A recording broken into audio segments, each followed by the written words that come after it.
strange. It hasn't changed one bit. This doesn't make any sense. We cooked our hearts out. Does this mean the competition wasn't enough to awaken the statue? Oh well. I suppose it was simply not meant to be. Yeah, we've waited this long already. There's no harm in waiting a little longer. Right, Xiangling? Yup, there's still time. Let's be patient. We'll all see this through together. On another note, I have some good news for you, Kuching. Things are looking optimistic for that recipe you gave me. Master came by before the competition and filled in the parts that were missing. So now I'll be able to cook it. In fact, I'll go find somewhere to make it right now. Wait here. Xiangling. Oh, and Traveler, could you come with me? Huh? You only just beat Smiley and Xiao. You think you're up for challenging us already?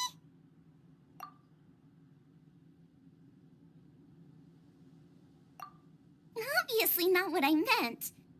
You collect recipes, don't you? I thought you'd probably be needing this dish during your travels, so I figured I'd share it with you. Oh, right! Paimon knew that. Sheesh, we totally misread that situation. Jeez, careful eating your words so fast. You'll give yourself heartburn. What are you staring at me for? Go on, go get on with your cooking. We're back! The Traveler and I made one each. Here, have a taste while it's still warm. Thank you. Don't mind if I do.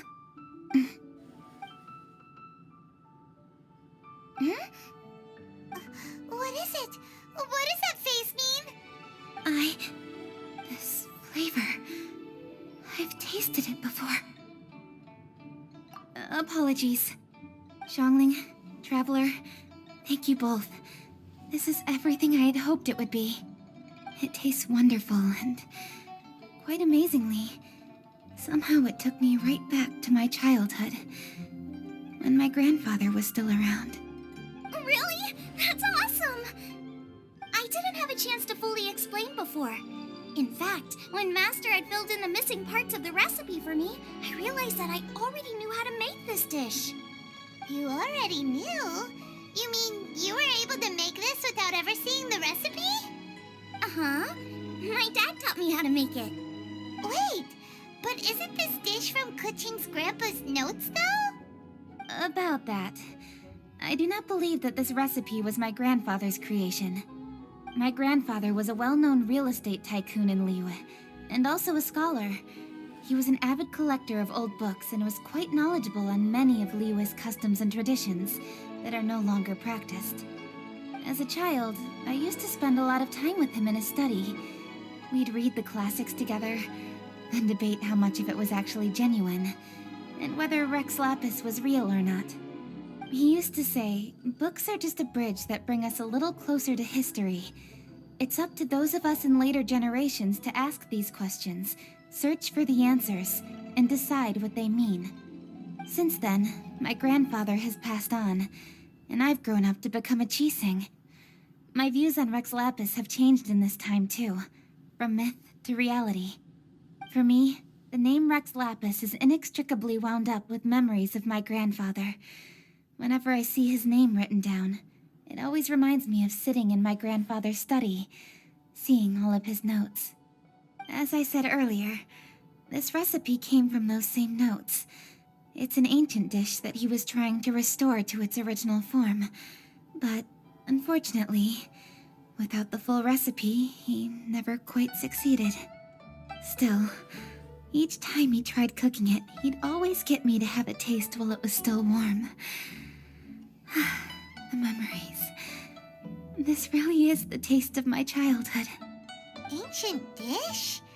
Are cornbread buns really that old? Well, at least in my family it is. My dad learned how to make it from his dad, and supposedly it's been passed down that way for generations. We call them chili mince cornbread buns. They're a traditional folk food snack, easy to pack up and take with you on the road, so they're the perfect thing to eat on the go. Seeing Guoba just reminded me of something. I actually made this dish on the day I first met Guoba. How did you first meet? It was in a cave in the mountains. I ducked inside to get out of the rain and saw an offering table in there, so I put the cornbread buns I brought with me on it. Then I ended up falling asleep, and when I woke up, I found out that Guoba had eaten every last one. Guoba followed me around ever since. We're practically family now. Hold up! Stop the conversation! Look! The stone! It burst open! It's... Guoba? What are you... What? Ah, I see the chili mince cornbread buns have been served. Master! Granny, look! The stove god statue looks just like Guoba! Oh, indeed it does. After all, Guoba is the deity you've been searching for. God of the stove. Guoba is a god? You asked me if a sufficiently festive atmosphere would be enough to reawaken the stove god. And my answer is this. Yes. And no. The stove god has always been a deity with great affection for the people, and who acts in response to their desires. To him, the heart's passions and the heart's desires are not the same thing. Passion can be a technique, a skill, something derived from experience. But desires, they are deeper, more innate. They are the heart's strength in its purest form. Masterful chefs is wonderfully exciting, but it is more an exercise of passion than of desire. And passion alone will not suffice to reawaken the stove god from his deep slumber. But just now, when Kuching ate this dish she had longed for, a deeply held desire was fulfilled. As well as receiving an answer to a question, she also gained something much more precious. A moment of poignant nostalgia so vivid, it felt like she was right there alongside her grandfather. The enormous power unleashed by the fulfillment of this desire resonated with the stove god's statue, and caused it to manifest once more the form it took in the past. Of course, the stove god himself is not contained within the statue. The true stove god has been here with us all along. How does it feel, seeing a statue of yourself from your glory days? Look at him. Still so majestic. Glory days? Wait, what happened? Did Guoba used to be different from now? Oh, yes. Back in his day, your Guoba was once the patron god of the soil. But all the wisdom and power he had then, he has since surrendered to the soil itself. A god surrendering their power to the soil. I have heard this turn of phrase before, but what does it mean? The kinds of trials and tribulations that a land can face are far more than you could imagine. Droughts, floods, torrential rain, hurricanes, earthquakes, tsunamis, fires, and plagues. The threat of disaster will never fully disappear from Liyue. Even woes that have never been faced before in history will come to pass in the future. Such things affect you mortals far more than we Adepti, with our immortal forms. He once walked with you over the barren plains until you arrived at last at the harbor. He joined you in building your dwellings and lighting the stoves.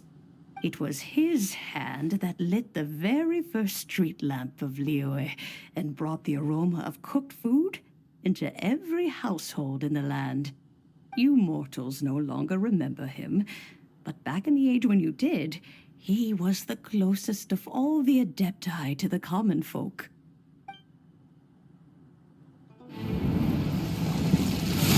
Marchosius, god of the stove, born from a spark when stone struck stone. He was a god with a great love for humanity and their well-being. Millennia ago, the people sought to expand their city. They built a dwelling on the plains and called it the Gweli Assembly. The stove god cared greatly for the people, turning himself into minions who went into every home, fostering food and solidarity alike. Alas, their home was taken by a flood. The waters ravaged the Gweli Assembly and forced the people back south to Liyue Harbor. Though the distance was not far, the journey was plagued by a terrible storm. For a dozen days, the Adepti stayed by their side.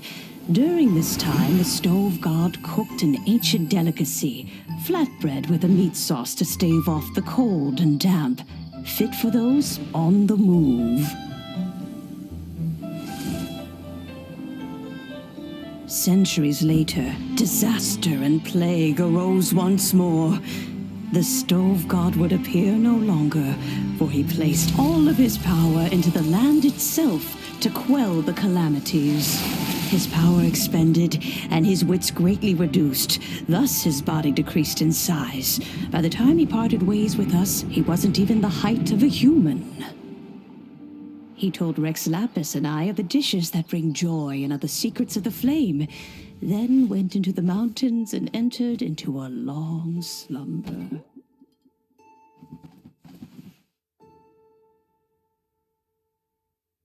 The stove god departed, and Guoba was born. When he awoke, he ate the Chiliman's cornbread buns placed on the offering table by a young lady in yellow. Though he did not remember the past, he was profoundly moved and decided to follow this young lady thereafter. The stove god had quietly disappeared, but the vendors rose early to hawk their wares. People went out to buy goods, lit their stoves, and cooked food, just as they had done every day for as long as they could remember. In Liyue, things have always been this way.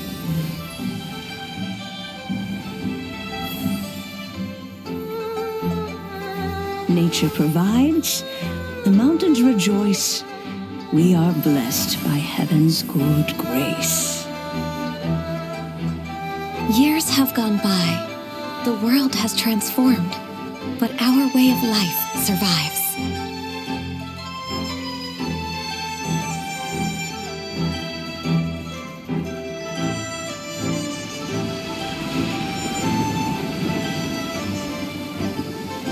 Fame and fortune is only a season. It is the moment that we should embrace.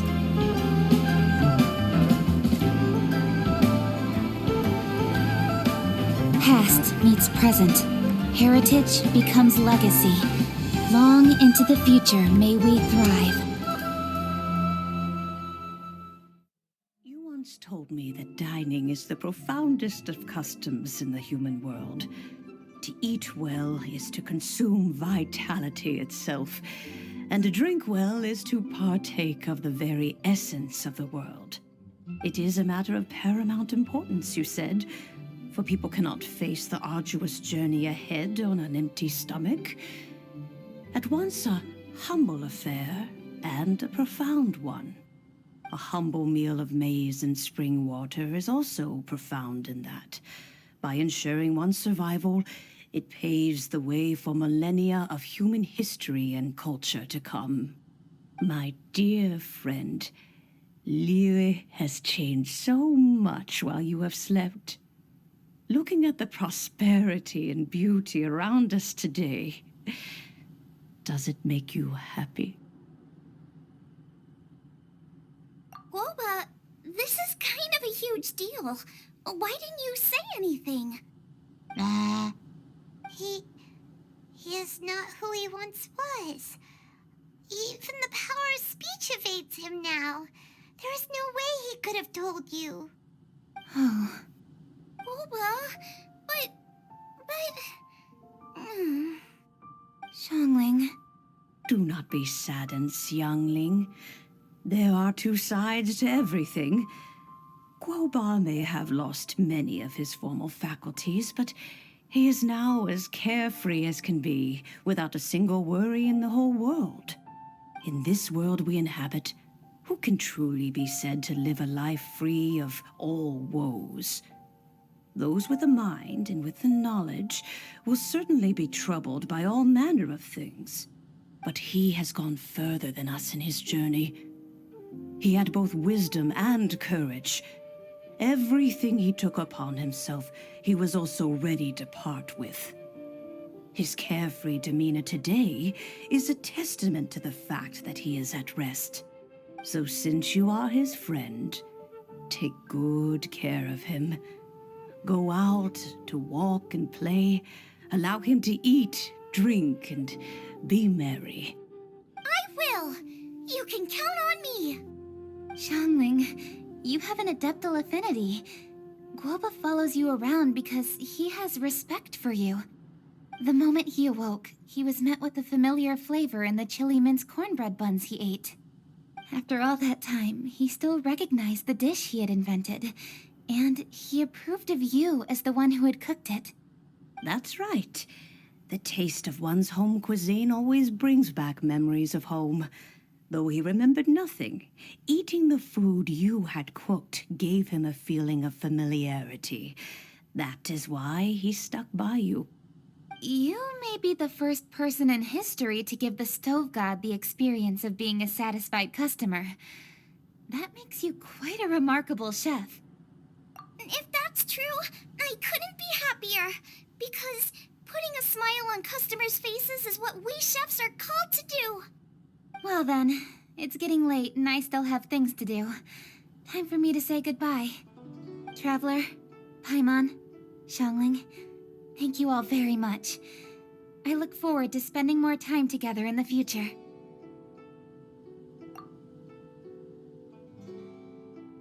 I guess my dad's probably heard the good news already, but I should still go catch up with him. Master, it's been a while since you came by. Why don't you join me? He thinks about you all the time, you know. He's always telling me to invite you over.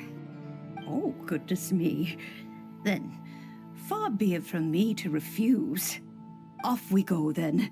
Let's saunter over gently and see how all the city folk are getting along. Hi, Dad. I'm back. Hey, what are you doing there? I should be the one handling that. Oh no! Globa's taken off!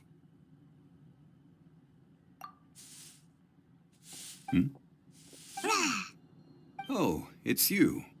Hello there, old friend.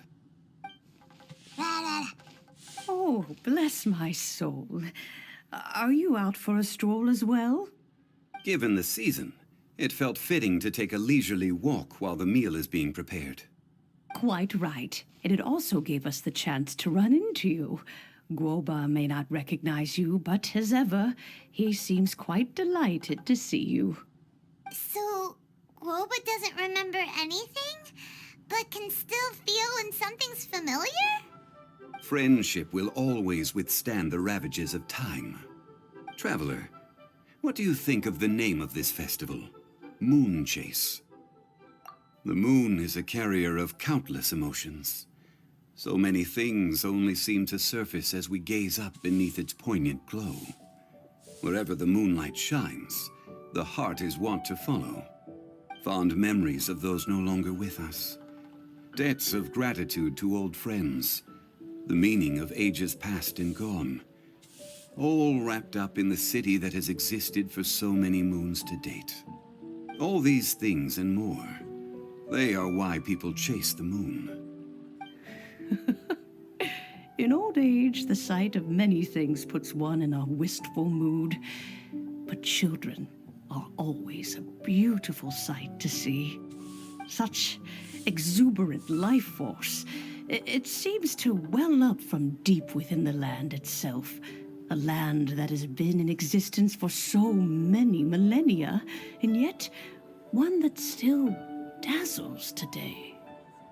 Traveler, this Moon Chase Festival has been all the more entertaining with you here to witness it. Now, let's have Xiangling brew us a nice pot of tea. We shall drink and chat at our leisure.